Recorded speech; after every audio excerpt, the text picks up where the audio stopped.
Oke guys, sebelum melanjutkan, jangan lupa like dan komen. Dan yang baru bergabung, jangan lupa subscribe dan aktifkan loncengnya.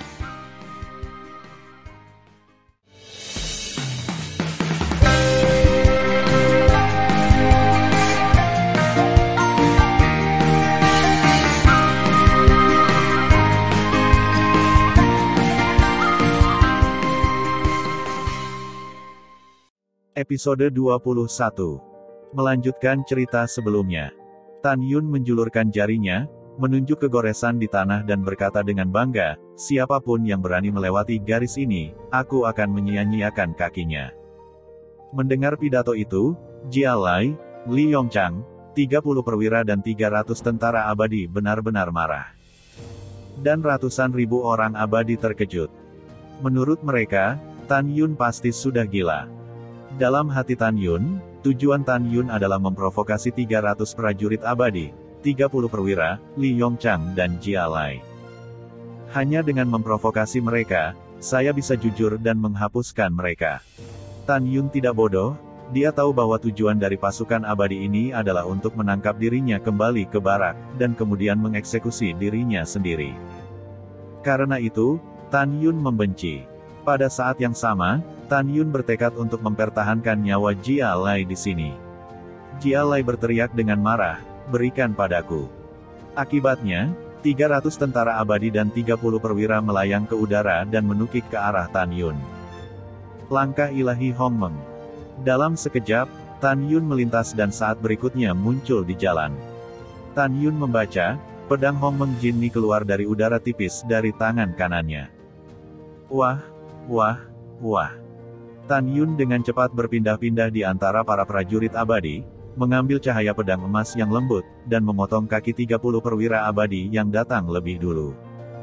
Kemudian, sambil memegang pedang, dia memotong kaki seorang prajurit abadi yang terkenal dengan kejam dan acuh tak acuh.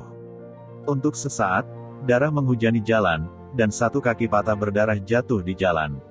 Ah, tidak, kakiku, itu menyakitkan. Petik 2. Ratapan seperti gelombang tak terlihat menelan ratusan ribu orang abadi.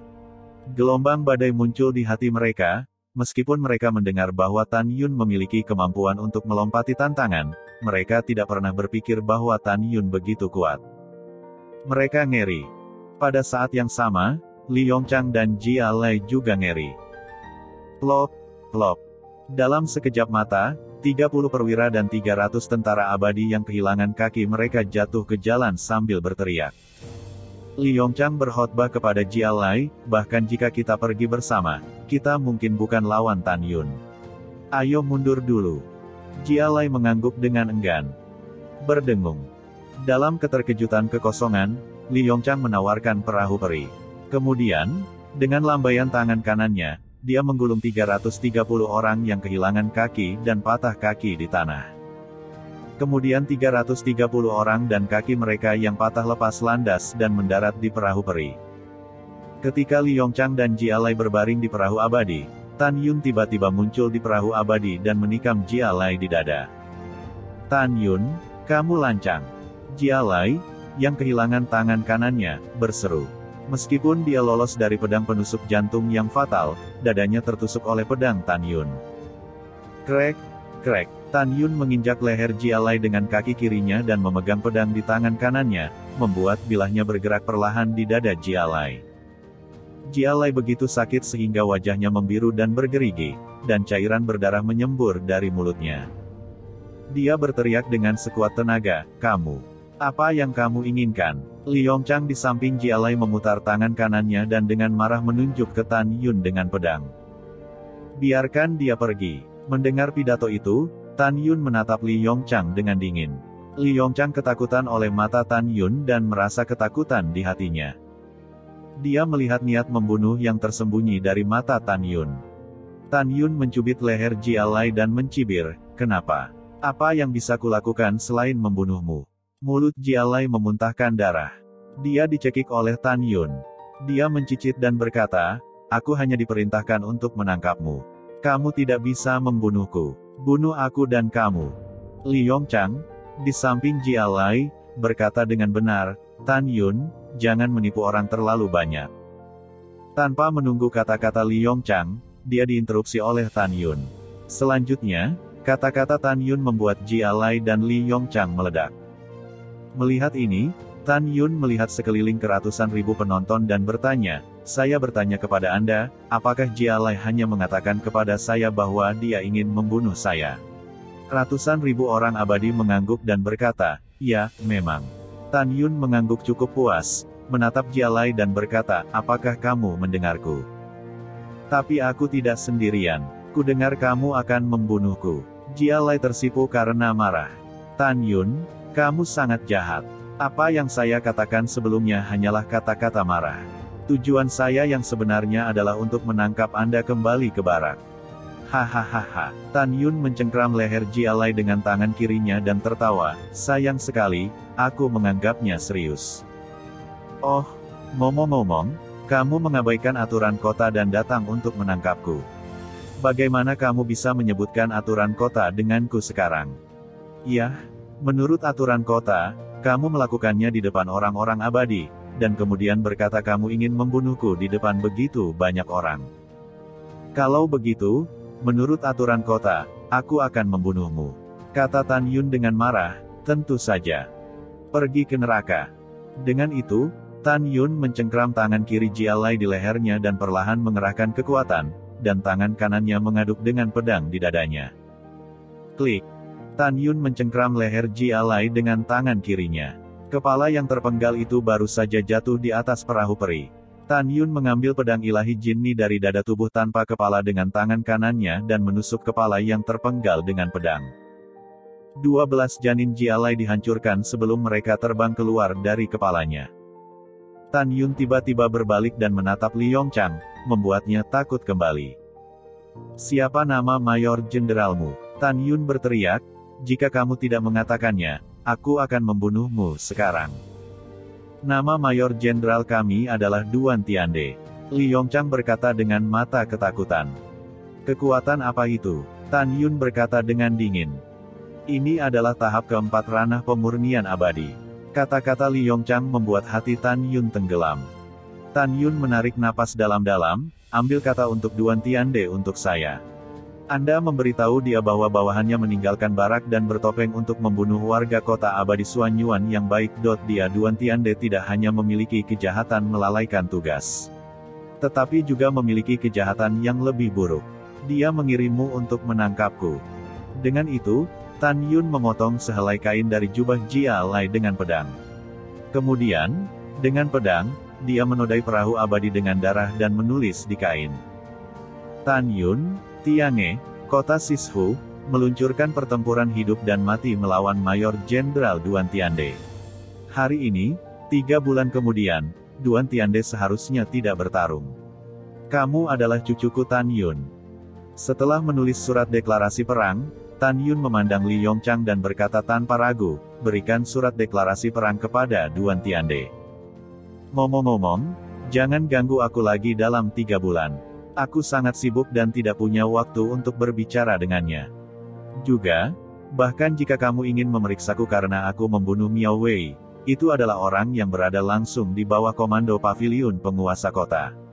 Apa itu Duan Tiande? Dia tidak memenuhi syarat sama sekali." Setelah itu, Tan Yun melirik 330 orang yang kehilangan kaki mereka di perahu peri dan berkata dengan dingin, "Aku bisa membunuhmu hari ini. Alasan kenapa aku tidak membunuhmu adalah karena, demi dirimu di medan pertempuran, kakimu yang terputus mudah untuk dihubungkan. Ingat, jika kamu berani menjadi liar di Tiange, kota Sishu di masa depan, kamu akan mati." Setelah mengatakan itu, Tan Yun terbang dari perahu peri, memeluk tinjunya dan tersenyum pada ratusan ribu orang di sekitarnya dan berkata, "Anda telah menyaksikan apa yang terjadi hari ini. Jika suatu hari, orang-orang dari paviliun perintah akan menyelidiki dan berharap Anda dapat membuat saksi." Ratusan ribu orang abadi mengangguk, "Tidak masalah. Tan Yun, tunggu aku." Pada saat ini, Li Yongchang meninggalkan sepatah kata pun dengan keras dan mengusir perahu peri terbaik. Setelah Li Yongchang mengusir perahu abadi, orang-orang abadi berbicara satu demi satu. "Bos Tan, kekuatan tantangan lompatan katak Anda belum pernah terjadi sebelumnya dan tidak akan pernah datang lagi. Bos Tan, kami benar-benar memujamu. Bos Tan, kamu tidak takut pada kekuatan. Kamu adalah orang yang baik. Tapi Bos Tan, apakah kamu sedikit ceroboh? Mayor muda tingkat 4 ranah pemurnian abadi. Bagaimana kamu bisa menantangnya dengan hidup dan mati? Iya, iya. Suara semua orang melayang di sekitar telinganya. Tan Yun memeluk tinjunya dan berkata, terima kasih atas perhatianmu. Selain itu, Tan punya kabar baik untukmu. Tolong bantu aku melakukan publisitas. Mendengar ini, salah satu dari mereka bertanya, Bos Tan, izinkan saya memberitahu Anda apa yang Anda butuhkan, dan saya pasti akan membantu Anda. Tan Yun tersenyum dan berkata, sebulan kemudian, di toko saya, akan dibuka secara resmi. Pada hari pembukaan, kami akan menjual pil abadi halus terbaik dengan harga masing-masing 50 batu abadi kelas menengah. Mendengar itu, ratusan ribu makhluk abadi jatuh ke dalam keheningan singkat. Segera, seorang lelaki tua bertanya, Bos Tan, apakah Anda baru saja mengatakan bahwa Anda menjual pil hukuman? Tan Yun berkata dengan suara keras, pil hukuman terbaik. Itu benar, itu yang terbaik. Ya, itu yang terbaik. Meskipun tidak pernah ada pil terbaik menghukum abadi di kota abadi Xuanyuan, bahkan di seluruh tempat di tanah telantar, aku hanya menyempurnakannya. Dalam sebulan, Tiange, 4 kota seni kami, akan menjual setidaknya 1 juta sekaligus. Pada saat itu, Anda dipersilakan untuk bergabung dengan kami. Kata-kata Tan Yun, seperti bom berat, kehilangan kerumunan. Ada keributan di kerumunan. Bos Tan, bukan karena kami tidak ingin mempercayaimu, tetapi semua orang tahu bahwa obat abadi di kota abadi Xuanyuan, dan bahkan seluruh tanah yang ditinggalkan, tidak dapat membuat pil hukuman terbaik. Ya, sejauh Guild Alkimia langsung di bawah penguasa kota, mereka tidak bisa memperbaikinya. Bisakah kamu benar-benar memperbaikinya? Petik 2. Menghadapi kebingungan orang banyak, Tan Yun melambaikan tangannya untuk memberi isyarat kepada orang banyak untuk tenang, dan tersenyum, kamu bisa mengikuti instruksi saya dan memberitahu seluruh kota luar. Kita akan melihat dalam sebulan. Kemudian, setelah mereka berjanji untuk membantu Tan Yun mempublikasikan, mereka pergi bersama Tan Yun. Sebelum banyak orang pergi, mereka menyuruh Tan Yun untuk berhati-hati dan waspada terhadap pembalasan. Dari mata banyak orang abadi, Tan Yun melihat kebaikan. Selanjutnya, Tan Yun dan Chu Xiao berbalik dan melangkah ke Tiange, kota Sisu. Bawahan telah melihat Bos Tan. Ketika Tan Yun melangkah ke lobi di lantai pertama, dia melihat 10 orang abadi di tingkat 6 menghukum abadi, membungkuk hormat kepadanya dengan Xiao Yu dan Ah Xiang. Saat ini, orang-orang ini khawatir dan bersemangat. Kekhawatirannya adalah bahwa meskipun mereka mengambil 3 kali gaji toko lain dan bekerja untuk Tiange, kota Sisu, mereka sangat takut bahwa Tan Yun akan dibalas. Untuk kegembiraan mereka, bos mereka Tan Yun begitu kuat sehingga dia telah mencapai puncak di antara miliaran orang abadi di luar kota. Tan Yun menatap mata ke-12 orang itu dan berkata sambil tersenyum, kamu adalah pria di Tiange, kota 4 keterampilanku. Kamu bisa melakukan banyak hal dengan nyaman. Kamu tidak perlu khawatir tentang hal-hal lain. Kemudian, Tan Yun kembali ke lantai 6 dan memasuki lantai pertama aula peri ruang waktu. Mata Tan Yun mengungkapkan arti membunuh, Duan Tiande, kematianmu akan terjadi 3 bulan kemudian. Setelah mengambil keputusan, Tan Yun tidak langsung berlatih. Dia harus menunggu menara suci abadi-abadi tertinggi menjadi dingin sebelum mulai berlatih sambil menyempurnakan ramuan hukuman. Hari ini, Tan Yun hanya memiliki 320.000 pil penalti kelas atas di tangannya. Dia ingin memperbaiki lebih dari 1 juta pil penalti kelas atas di bulan depan. Di aula abadi, waktu berlalu. Dalam sekejap mata, 10 tahun telah berlalu, dan dunia luar baru saja berlalu 5 hari. Dalam 5 hari ini, lebih dari 1 miliar orang abadi di seluruh kota luar telah mendengar bahwa kota Tiange dari Sisu akan menjual pil hukuman terbaik.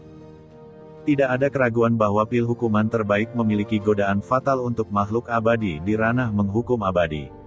Adapun harga 50 batu abadi kelas menengah ditetapkan oleh Tan Yun, orang-orang secara alami tidak memiliki pendapat.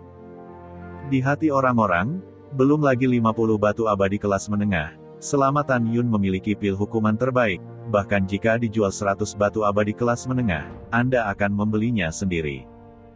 Yang lebih sensasional di luar kota adalah pertempuran hidup dan mati yang dikeluarkan oleh Tan Yun kepada Mayor Jenderal Duan Tiande. Di hati kebanyakan orang, Tan Yun terlalu sombong. Jika dia melakukannya, dia hanya akan menghancurkan hidupnya sendiri. Pada saat ini, Tan Yun, yang berada di lantai pertama Aula Abadi, menunjukkan senyum tulus di pipinya yang tampan. Karena pagoda abadi ruang waktu terbaik 66 lantai di Aula telah didinginkan, yang berarti disempurnakan. Pengorbanan darah. Tan Yun mengepalkan tangan kanannya, memukul dadanya dan mengeluarkan seteguk darah. Kemudian, darah berubah menjadi kata, Hong Meng Supreme, dari udara kosong. Pergi. Ketika Tan Yun membacanya, 4 kata darah dicetak ke dalam pagoda abadi yang berwarna-warni. Segera, perasaan indah muncul di hati Tan Yun, seolah-olah pagoda abadi terbaik adalah bagian dari tubuhnya. Setelah pengorbanan darah berhasil, ketika Tan Yun membacanya, istri dan 11 binatang buas, yang sedang berlatih di lantai 2 dan 3 Aula Abadi Ruang Waktu Master, terdengar suara Tan Yun di benaknya, keluarlah. Detik berikutnya, Tan Yun sering berkedip di depannya, berubah menjadi Su Bing, Meng Yi, Yukin, Xiao, Xianer, Ruoxi, Xin Ying, Xian, Dot dan lainnya. Kemudian, kera iblis, singa dewa naga emas, iblis, dan 8 raja bintang dan raja beruang semuanya muncul dari udara tipis di depan Tan Yun. Wow, menara yang sangat indah. Sue Zian melihat pagoda suci abadi di depannya, dan tertawa, ini masih 66 lantai. Kakak ipar, apakah kamu memperbaikinya? Yang lain juga memandang Tan Yun. Tan Yun menjelaskan sambil tersenyum, ini adalah pagoda abadi ruang dan waktu terbaik, dengan total 66 lantai. Setiap lantai telah dibudidayakan selama 10 tahun, dan dunia luar hanya berlalu 1 hari. Yang penting kamu tidak perlu membuka batu abadi. Kamu bisa berlatih selama kamu masuk. Mendengar pidato itu, semua orang bersemangat. Kemudian, Tan Yun memberi setiap orang 12 pil hukuman terbaik untuk mengambil pil dan memasuki menara suci abadi untuk berkultivasi. Tan Yun memasuki lantai 66 lantai paling atas. Sen Subing dan 7 istri Tan Yun lainnya masing-masing memiliki lantai 65, 64, 63, 62, 61, 60 dan 59. 8 wanita, termasuk Sue Zian, Sisi dan Ying Ying, memasuki lantai 51 hingga lantai 58. Tian Lao, Wei Kuan, Huang Fu, Gu Chong, Guan Xuankong dan Guan Xuankui memasuki lantai 46 hingga 50. 11 binatang dari kera pembunuh iblis memasuki lantai 35 hingga 55. Pagoda abadi ruang waktu terbaik yang disempurnakan oleh Tan Yun terlihat hanya berukuran 100 kaki dari luar, tetapi ruang internal setiap lantai telah mencapai 10.000 kaki. Tan Yun duduk bersila. Ketika dia membacanya, kata Pavilion Subing muncul di atas pintu menara Sen Subing. Kemudian, tanda dibuat di luar gerbang menara tempat setiap orang dan binatang berlatih. Setelah melakukan semua ini, Tan Yun bergumam, masih ada 25 hari tersisa dari hari pembukaan Tiange di kota Sishu. Pada tanggal 25 dunia luar, itu adalah 250 tahun di Menara Suci Abadi. Jika saya memperbaikinya dengan kecepatan tercepat saya harus bisa memperbaiki 30.000 tungku dari eliksir hukuman terbaik.